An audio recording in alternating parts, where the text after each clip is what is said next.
बेसन की रोटी से आपकी दर्जनों बीमारियों का इलाज किया जा सकता है, लेकिन इसको पकाने का तरीका बहुत ही कम लोगों को आता है। तो बहुत ही आसान तरीका आज आपके साथ शेयर करूंगी और पहली बार बनाने वाला भी इसको बहुत ही आसानी के साथ बना सकता है। बेसन की रोटी को अपनी डाइट में शामिल करें। ये आपका मोटापा, शुगर, ब्लड प्रेशर, मैदे, जिगर के लिए बहुत ही फ़ायदेमंद है। इसका इस्तेमाल आपको हज़ारों बीमारियों से निजात दिलाएगा। तो चलते हैं अपनी रेसिपी की तरफ, स्टार्ट करते हैं। बहुत ही आसान और मज़ेदार रेसिपी है। बिस्मिल्लाहिर्रहमानिर्रहीम, अस्सलाम वालेकुम। तो यहाँ पर सबसे पहले हमने इसमें जो जो चीज़ें शामिल करनी हैं वो मैं आपको बता देती हूँ। तो यहाँ पर मैंने थोड़ी सी पालक ली है, तकरीबन 3-4 पत्ते हैं, और एक छोटी सी गाजर ली है, और हरी प्याज भी हम इस्तेमाल करेंगे, इसमें बहुत फ़ायदेमंद होती है। आलू हैं और एक प्याज है। तो यहाँ सबसे पहले हमने पालक को अच्छी तरह से कटिंग करके वॉश कर लेना है और उसको इस तरह चॉपर में डाल देना है। आप इसको ब्लेंडर में भी बना सकते हैं। अगली चीज़ हम इसमें प्याज शामिल करेंगे। तो प्याज के बाद हम इसमें अब आलू डाल देंगे। इन सब की क्वांटिटी मैं आपको पहले बता चुकी हूँ। और हरा धनिया कटिंग करके वॉश करके इसमें डाल देंगे। और इसके बाद 3 से 4 अदद हरी मिर्चें कटिंग करके, मिर्च मसाले का हिसाब आपने अपने टेस्ट के मुताबिक रख लेना है।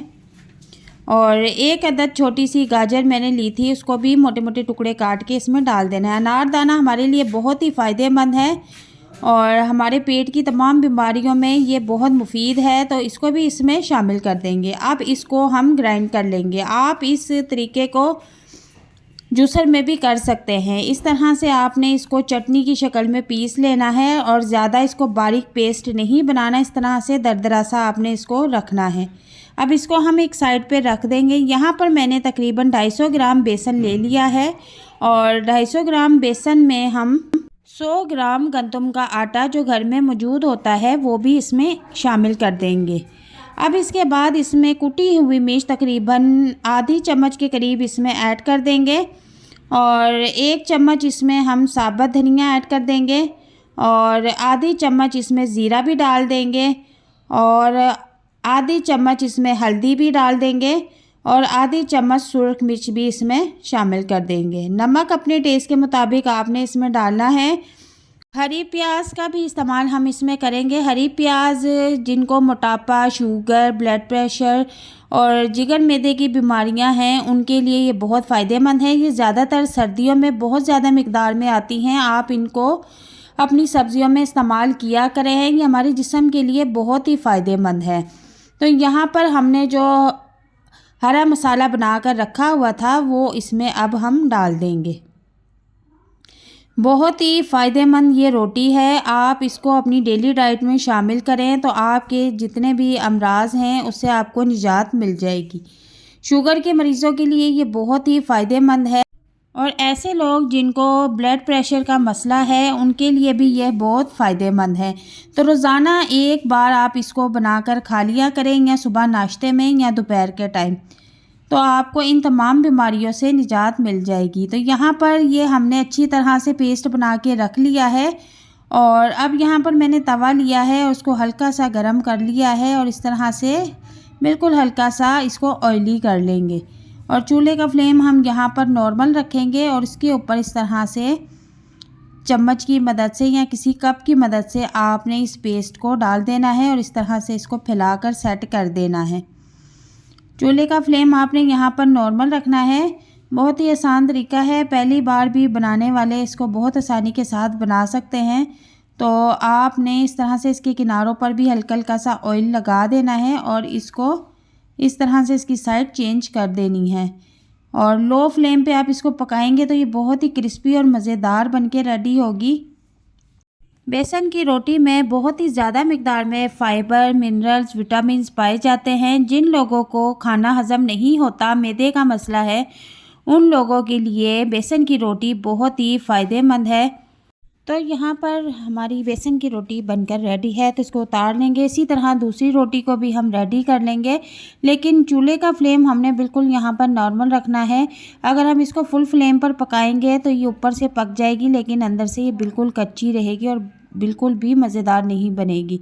तो इसी तरीके से हमने दूसरी रोटी को भी रेडी करना है। अगर आप अपनी दर्जनों बीमारियों से छुटकारा हासिल करना चाहते हैं तो आप इस तरह करें कि जब आप घर में आटा गूंथते हैं रोटी बनाने के लिए, तो 1 किलो आटा गूंथते हैं तो उसमें आप आधा किलो बेसन शामिल कर लिया करें और उसको अच्छी तरह से मिक्स करके आटा गूंदा करें।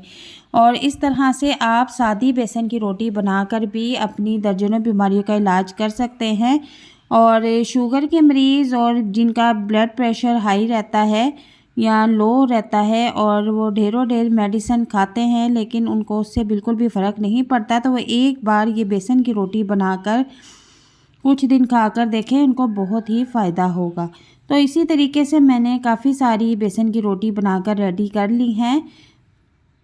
तो आप देख सकते हैं कि यहाँ पर मैंने कितनी ज़्यादा बेसन की रोटी बनाकर रख ली हैं और बहुत ही टेस्टी और मज़ेदार बन के रेडी हुई हैं। तो मैंने बेसन की रोटी बच्चों के लिए बनाई है, इसलिए इसमें मैंने कुछ मज़ेदार सब्ज़ियाँ भी शामिल की हैं ताकि ये और फ़ायदेमंद हो जाए, क्योंकि इसमें पहले ही प्रोटीन, विटामिन, मिनरल शामिल होते हैं। तो यहाँ पर हम अब रायता तैयार कर लेंगे। 1 चम्मच मैं किसी बाउल में चटनी निकाल लूँगी। चटनी हरा धनिया, पुदीना और हरी मिर्च की मैंने बना कर रखी हुई थी। और 250 ग्राम इसमें दही डाल देंगे और चुटकी भर इसमें हम कुटी हुई मिर्च और थोड़ा सा हम इसमें ज़ीरा भी डाल देंगे और नमक हम टेस्ट के मुताबिक शामिल कर देंगे और इसको अच्छी तरह से हम मिक्स कर लेंगे और हमारा मज़ेदार सा रायता बनके रेडी है। तो ये रायता इसके साथ बहुत मज़े का लगता है। जब भी आप रोटी बनाएं तो आप इसके साथ हरी चटनी वाला रायता ज़रूर बनाएं। तो हमारी मज़ेदार बेसन की रोटी बनके रेडी है और टेस्टी रायता भी रेडी है। तो उम्मीद करती हूँ कि आज की आपको ये रेसिपी बहुत पसंद आई होगी और इस रेसिपी को अपनी दोस्तों के साथ, मेहमानों के साथ, अपनी फैमिली के साथ ज़रूर शेयर करें। ये दर्जनों बीमारियों के इलाज के अलावा एक बहुत मज़ेदार लंच भी बनके रेडी हो सकता है। तो इजाज़त चाहती हूँ, अपना ख्याल रखिएगा। अल्लाह हाफिज़।